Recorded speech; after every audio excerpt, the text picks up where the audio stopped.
অর্থ কেলেঙ্কারি টাকার বস্তা নিয়ে ধরা গিয়েছে। বাংলাদেশ বার কাউন্সিল স্বয়ং তার বিরুদ্ধে মামলা করেছে। এই যে রিটার্ন পরীক্ষা পদ্ধতি, বাংলাদেশ বার কাউন্সিল নিজেই স্বীকার করছে যে এই পদ্ধতিতে দুর্নীতি হয়। যদি সে নিজেই মামলা করে থাকে তাহলে বিষয়টা তো এটাই দাঁড়ায় যে মানে এখানে দুর্নীতি হয়। তাহলে দুর্নীতিগ্রস্ত পদ্ধতি রাখার দরকার কি? তাহলে কি বর্তমান কাউন্সিলও দুর্নীতি করতে চাচ্ছে?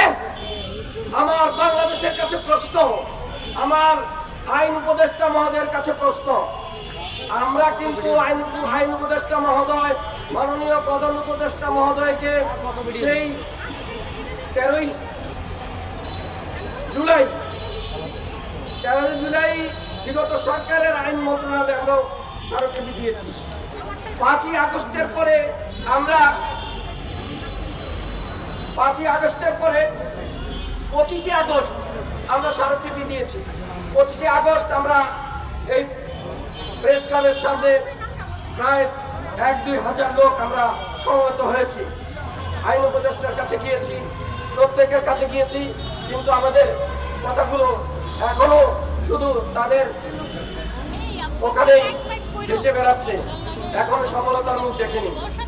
বাংলাদেশ বার কাউন্সিলে আইনজীবী তালিকাভুক্তি পদ্ধতির ক্ষেত্রে এই যে দুর্নীতি, বাংলাদেশ বার কাউন্সিল একটি স্বায়ত্তশাসিত প্রতিষ্ঠান, সেখানে যুক্ত করা হয়েছে জুডিশিয়াল সার্ভিসের কর্তৃত্বকে। Judicial service commission Bangladesh bar council কি করে, তাদের কাজ কি?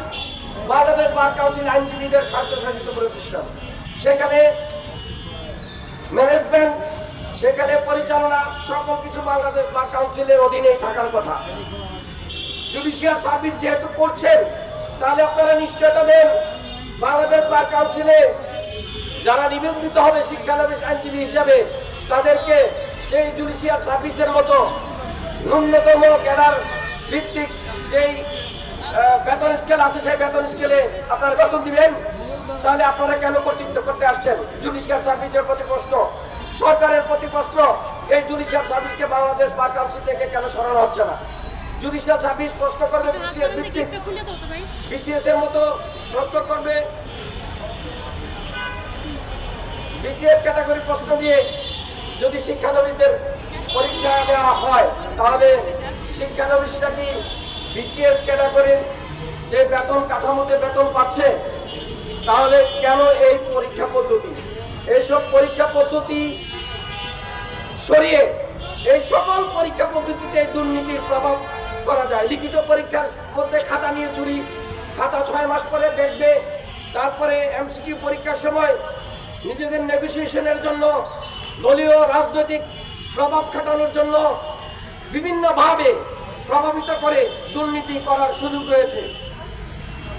কিন্তু যদি শুধুমাত্র বিশ্বের অন্যান্য দেশের সাথে তাল মিলিয়ে নিম্ন আদালতে এনরোলমেন্টের জন্য শুধু সৌজন্য সাক্ষাৎকার নিয়ে তালিকাভুক্তি দেওয়া হয় এবং শুধু উচ্চ আদালতে আইনজীবী এনরোলমেন্ট হওয়ার জন্য শুধু পরীক্ষা দেওয়া হয়, তখন একজন আইনজীবীর পরীক্ষা দেওয়ার বিষয় থাকতে পারে যে সে দীর্ঘকাল 2 বছর বা 3 বছর আইনজীবী হিসেবে প্র্যাকটিস করেছে, এখন সে পরীক্ষা দিবে উচ্চ আদালতের জন্য।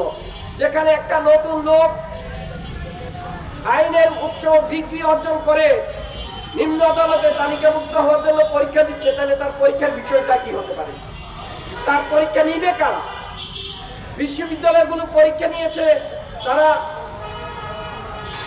বিভিন্ন সেমিস্টারের পদ্ধতিতে 4 বছর অনার্স, তারপরে মাস্টার্স, এলএলএম পরীক্ষা নিয়েছে। তাহলে কি এই বিশ্ববিদ্যালয়ের পরীক্ষা পদ্ধতিকে বাংলাদেশ বার কাউন্সিল বৃদ্ধাঙ্গুলি দেখাচ্ছে? বাংলাদেশ বার কাউন্সিল সেই বিশ্ববিদ্যালয়গুলোকে বৃদ্ধাঙ্গুলি দেখাচ্ছে যে তোমাদের পরীক্ষা পদ্ধতিকে আমরা চ্যালেঞ্জ করলাম, তোমরা অথর্ব, তোমরা যে পরীক্ষা নিয়েছো তোমরা সেখানে দুর্নীতি করেছো, আমরাই সঠিক। বাংলাদেশ বার কাউন্সিল এই কথা বলছে বিশ্ববিদ্যালয়কে।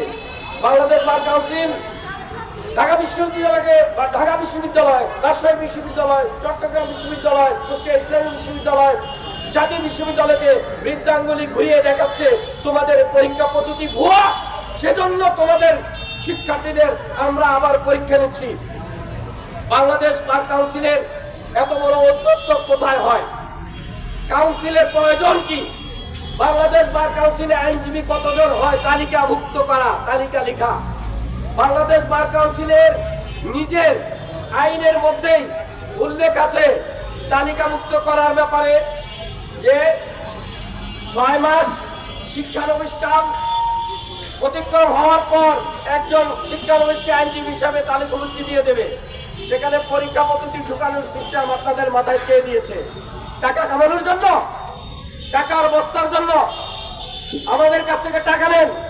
এই পরীক্ষা পদ্ধতির সব ছাত্রী বাদ দেন, আমাদের কাছ থেকে টাকা নেন। কত করে টাকা নিবেন? কত করে টাকা নিলে আপনাদের পেট ভরবে? আপনারা টাকা নেন। পরীক্ষা পদ্ধতির সব ছাত্রী বাদ দেন, এই 2 নম্বরের সিস্টেম বাদ দেন। এই পরীক্ষা পদ্ধতি রেখে আপনারা দেখাচ্ছেন আপনারা আরবের খুরমা খাজুন।